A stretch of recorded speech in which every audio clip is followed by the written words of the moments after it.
Alpha, descente tout en feet, Foxico 1012, runway 36, so blue, not until attaquant. 36 news affair. Correct, step fuel. Aligné sur la piste, à regarder tous les avions qu'il y avait dans mon aile. Dire ok, on va y aller. C'est plus là que tu te rends compte du travail de tout le monde. Et c'est plus là que j'ai eu le temps d'apprécier. Tout le monde a bossé au sol pour que les avions soient dispo. Tout le monde a bossé au sol pour préparer la mission et qu'on puisse la faire dans les bonnes conditions. Maintenant, il faut y aller, il faut la remplir. Tu la top, tu lâches le frein, tu pars. Effectivement, on était dans un état d'esprit assez phénoménal.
Colonel, messieurs, bonjour.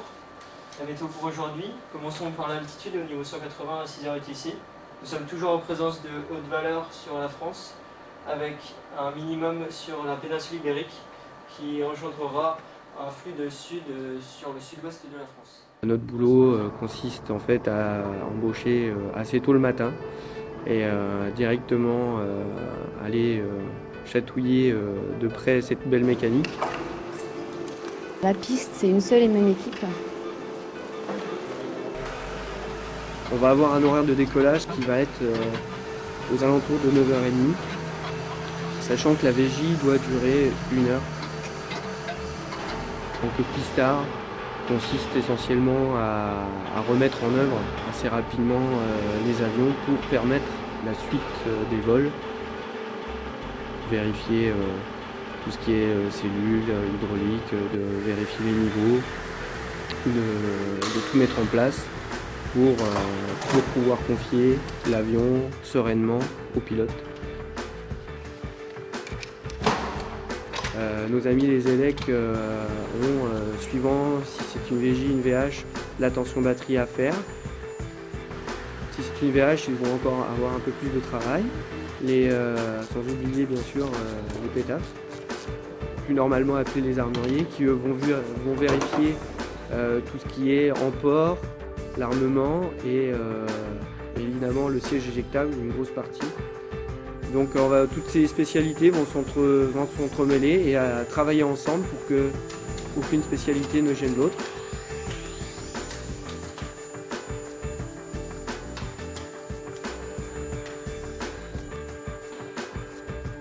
Une fois que toutes ces spécialités sont parties, le pistard, lui, va porter son bigramme sur la forme, remplir au dos de la forme tout ce qu'il a fait. Et ensuite, le chef de piste, lui, va vérifier que toutes les spécialités sont passées, ont porté leur bigramme, va vérifier que tout est complet et va apporter sa signature. Et à ce moment-là, l'avion est bon pour un vol. Il n'a plus qu'à attendre le pilote pour pouvoir le faire décoller.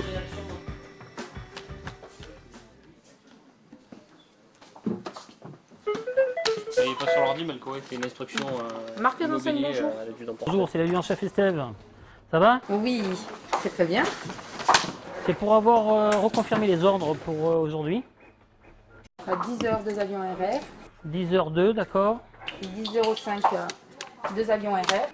10h05 de RR. En tant que marqueur, on est les petites mains du DRI, on travaille principalement pour lui. On est d'abord standardiste puisqu'on réceptionne tous les appels aux OPS. Ça part de la piste pour avoir les avions le matin, ça part de la CIPROG avec la réservation des zones à J-2. On soulage les pilotes dans la préparation de leur vol, ça veut dire qu'on récupère tout ce qui est éléments radio-radar. Quand ils arrivent le matin au tableau, ils savent déjà dans quel vol ils vont jouer, entre guillemets, avec quel avion, quel conf, quelle mission, quelle heure de décollage. Donc tout ça, c'est préparé par le DRI et assisté par le marqueur. On est au centre de l'activité, donc non, c'est pas difficile, au contraire, c'est une bonne place. On est au courant de tout et sans avoir vraiment toujours le fond, parce que des fois, il y a ça ne nous concerne pas. Après, on garde notre grade, on garde quand même notre place, mais on est vraiment au centre de l'activité aéronautique. C'est le top.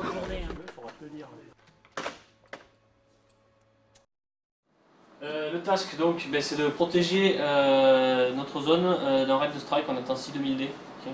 Donc le task principal, c'est d'empêcher les strikers de passer. Mais pour arriver à ça, il va falloir s'affranchir de la menace aérienne là-bas. La CITAC, vous la connaissez, on l'a vu ensemble. Le risque level aujourd'hui, c'est high risk. Okay. Dans le créneau d'effort, on risque d'avoir 2 rafales de -5 et de RDI. Okay. Tout le monde full up avec de la menace Mika. Mais on est aware qu'il n'y a pas que du Mika, il y a aussi les RDI, et donc on peut se retrouver offensif par rapport à ça. On a la petite frustration de voir un petit peu notre avion disparaître de ce qu'on appelle la 80.6, c'est le document de référence des forces de l'OTAN, où effectivement on avait une belle place à une époque, et là aujourd'hui c'est le -5 ou le Rafale qui la prend, et c'est bien normal. En termes d'emploi opérationnel, l'alerte, on a continué à la prendre de la même manière, sans discontinuer au niveau de la base d'Orange depuis des années. En revanche, l'entraînement, lui, est beaucoup plus ludique et à ce titre, le RDI a gardé quand même tout son intérêt. C'est un avion qui est un petit peu plus difficile à utiliser en termes de ce qu'on appelle SS, Situation Awareness, parce que les moyens dont on dispose dans l'avion, on n'a pas de GPS, on a 5 points pour gérer cette situation. Donc forcément, la démarche intellectuelle pour obtenir cet essai est un tout petit peu plus difficile. Et puis, justement, le -5, le Rafale ont besoin de plastrons, d'opponents, on va dire, de gens pour les entraîner, et en particulier d'avions manœuvrants qui connaissent un petit peu leur système pour essayer d'en trouver les failles et de mettre en exergue leurs erreurs. Et à ce niveau-là, on peut constater que malgré notre petit système, on a gardé une certaine compétence et dextérité dans l'emploi, qui nous permet de ne pas être ridicule et puis surtout effectivement de donner un entraînement de qualité au -5. La 2, en règle générale, c'est à quoi s'attendre quand ils viennent en 43-68 pour se battre contre nous. Et ça arrive assez fréquemment, effectivement, que pour un Fox 1, un Fox 2 soit offert. je le confirme.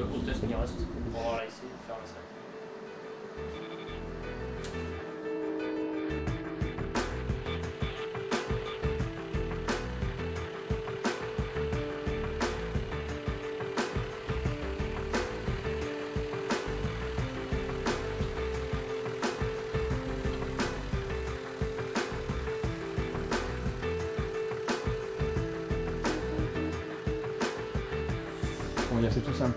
On a l'air qui arrive en mélange de l'air chaud et de l'air froid qui sort du turbocompresseur. On se retrouve avec de la condensation. Et la condensation va créer de l'eau. Et le séparateur d'eau est là pour séparer l'eau de l'air. Voilà. Une autre question? Le frein est cassé radar. Comme chat noir. Ah oui, mais... GRW. C'est qui pilote?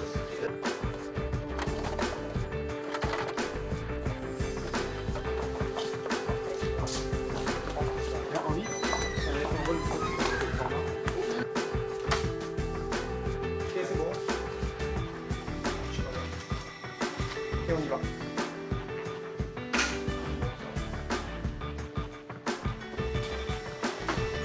On tourne le bout comme ça. On récupère et on va les rouler. Ah, c'est top. J'ai plus de faire un grand, c'est pour son notation. Ah, merci.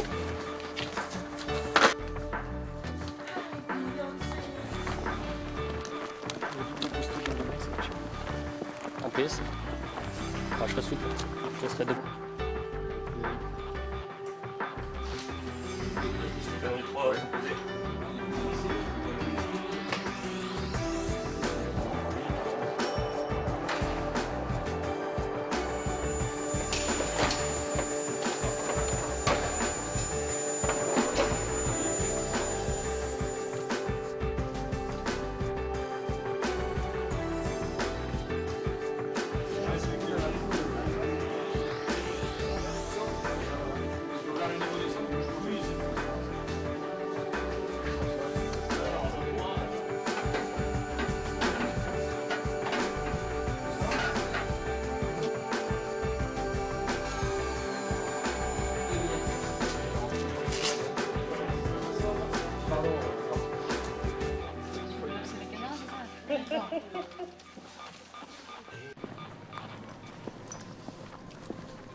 Alors c'est vrai que, j'allais dire, quand on vient d'un autre escadron, on a une image de la 5, comme on disait à certains moments, un peu particulière, effectivement un peu chien de guerre.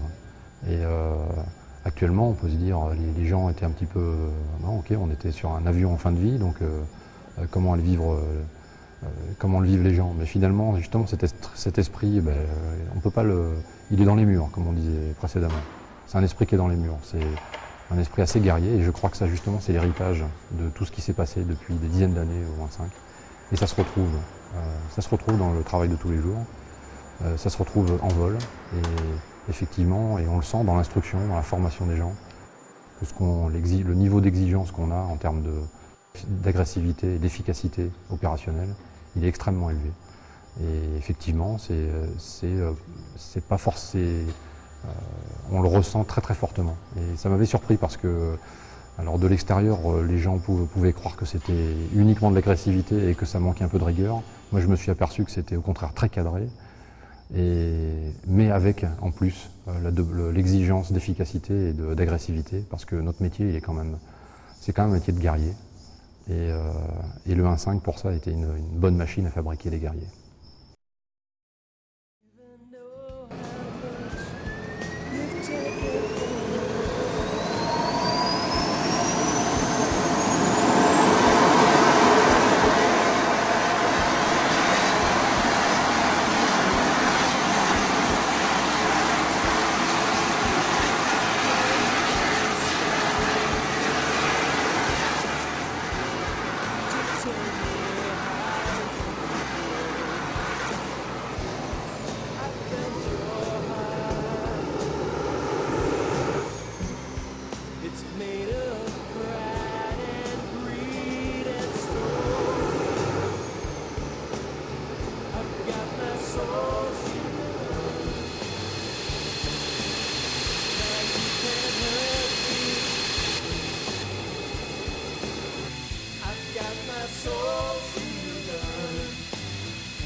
ce que tu veux dans ton avion, mais tu tues.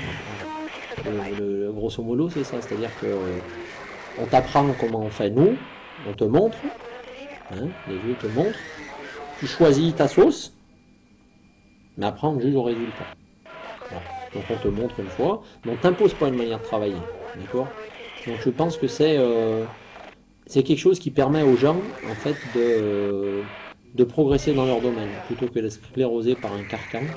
Ici, les gens s'étoffent. Mais effectivement, ça ne plaît pas à tous les caractères. Hein, ça pique les yeux au début, c'est-à-dire que, effectivement, tant que tu abordes le 1.5 de manière très scolaire, il est très difficile de s'y faire une place. Maintenant, quand tu vois la finalité, puis qu'après tu veux aller au bout des choses et remplir la mission qu'on te donne, avec ce que j'ai dit, là, tu fais ce que tu veux, mais tu vas au résultat, sans engager la sécurité, bien sûr. Quand je dis tu fais ce que tu veux, c'est-à-dire que tu appliques la méthode que tu veux pour arriver au résultat. Donc quand tu as oublié le côté scolaire qui t'impose qui t'apprend à refaire de manière méthodique, calquée les choses que faisaient les autres, tu as du mal à t'en détacher. Et quand tu arrives là, tout jeune, tu dis putain, il faut qu'on me demande de faire quelque chose que j'ai jamais fait, ou alors il y en a un qui me dit comme ça, l'autre il me dit autrement, parce que c'est souvent ça en fait, hein. Tu vois, dans le travers du 1.5, c'est que c'est ça, c'est que tu as des mecs qui font d'une manière, puis d'autres qui font d'une autre. Mais c'est pas antagoniste. Tu vois, c'est simplement que pour un jeune, c'est dur à trouver l'équilibre. Puis après, tu te choisis soit l'une, soit l'autre, soit une autre, mais qui te correspond. Et c'est ça qui est bien. Voilà. C'est ça qui est bien, puisque une fois que ça te correspond, tu le vis bien, tu es beaucoup plus performant, tu peux aller plus loin.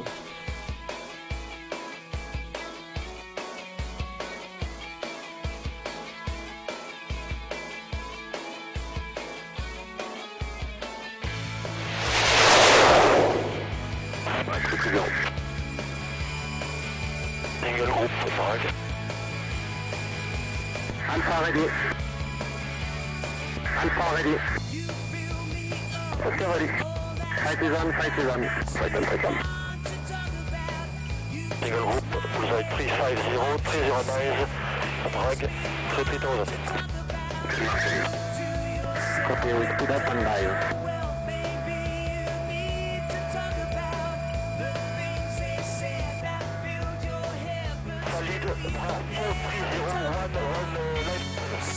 Solid, 1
tir autorisé pour nous. Au revoir.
T'as tout vidé, hein?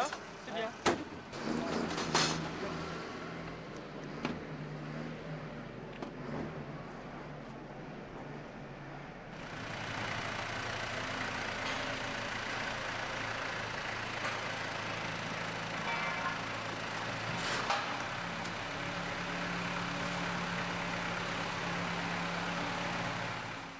Ok, donc au résultat, moi j'ai entendu que mon Raphaël il avait lancé un kill à un moment. Donc il faudrait voir sur qui il a tiré quoi. Sinon en ayant les trucs qu'on a, on a 3 tirs sur les muds, 1 tir sur un Rafale, et 1 tir sur ce mec là qu'on sait pas qui c'est, et 2 tirs sur les RD Ghost.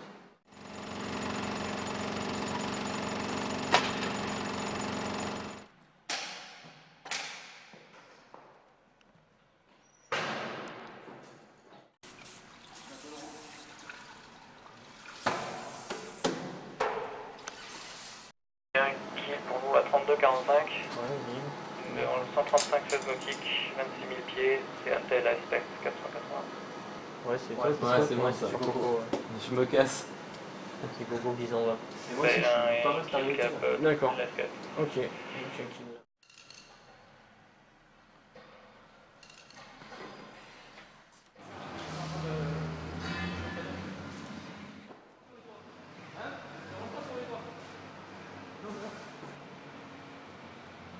Bah écoute, pour nous, ouais, c'est la Bérésina, c'est clair. C'est la Bérésina, et je pense que les mecs qui sont plus clairs, bah, c'est à l'est, quoi. Moi, ce que je retiens, grosso modo, c'est que chez nous, vraiment, la complexité, je sais pas pour toi au sud, hein, mais la complexité des zones pour arriver en TS-43 font que le combat n'est pas possible et pas viable. Donc,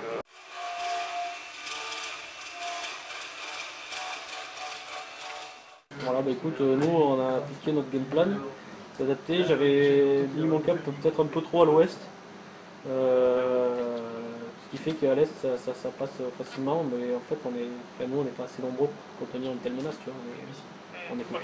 Ça roule. Merci d'avoir joué. Merci, et puis à la prochaine. Ouais. Allez, ciao. Bon bah c'est la branlée les gars, ils sont pas contents, c'est la branlée. Eh bien le 3, pareillement. Il part en Italie demain matin. Ouais. Le 5, Jojo il a roulé à la PO. Non, c'est bon, ça s'est bien passé. Donc le C11, on a tombé la bâche hydraulique. Ouais, c'est fini. Ça devrait être bon demain après-midi. On aura un moteur mercredi ou mardi prochain. Le 12, Tarlouse. La 12 Tarlouse. On a déposé le moteur, effectué suivant l'expression 607 Joujou. On attend un électrodistributeur BEC, on l'a prélevé, on le prélèvera la semaine prochaine à l'USTS. Le résultat de la mission, quand même, combien on a tué? 7?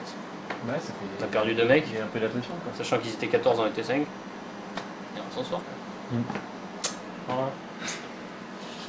Allez.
Charcot 16, Rodia, vous allez effectuer une assistance en vol sur un appareil dans le 200 Thales, 15 nautique, niveau 220. Charcot 16, l'appareil est en perte de contact radio, Charcot 16 contact. Bien pris. Donc exécuter première mesure, reconnaissance à distance, sécurité 1000 pieds 1000 mètres, niveau 210. 16 visuels sur un avion biréacteur CAP 290 niveau 220, c'est un Airbus A319. Exécuter l'interrogation radio pour connaître la nature des problèmes. Airbus A319 niveau 220 CAP 290 dans le 030 de Saint-Étienne pour 33 nautiques. Si vous me recevez, battez des plans de Mirage 2000 intercepteur.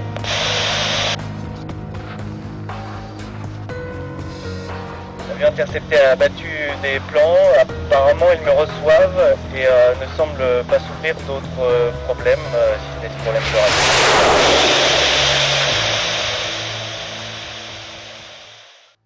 Dès qu'on arrive au 1.5 Vendée, on s'aperçoit qu'il y a une atmosphère particulière dans les murs et je crois que c'est justement l'héritage de tout ce qui fait aujourd'hui le 1.5 Vendée, toute son histoire. Et c'est toujours assez surprenant de voir à quel point les gens sont extrêmement attachés aux traditions des escadrilles, de l'escadron. Et on sent qu'il y a une atmosphère particulière, c'est un escadron où il y a une cohésion incroyable,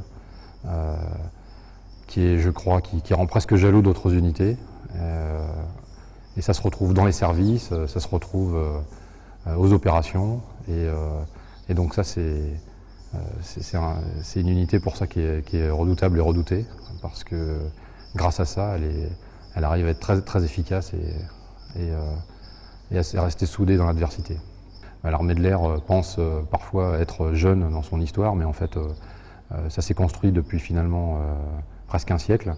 Et Au contraire, finalement, le 1-5 a marqué les différentes époques, ou du moins les escadrilles qui l'ont composé, que ce soit la Première Guerre mondiale, que ce soit la bataille de France, ou ensuite le reste de la Seconde Guerre mondiale, les moments forts, j'allais dire, de tous les moments forts dans le siècle pour l'armée française, eh bien le 1-5 y a été associé. Et bon, ça, on le réalise uniquement, malheureusement, dans ces moments-là.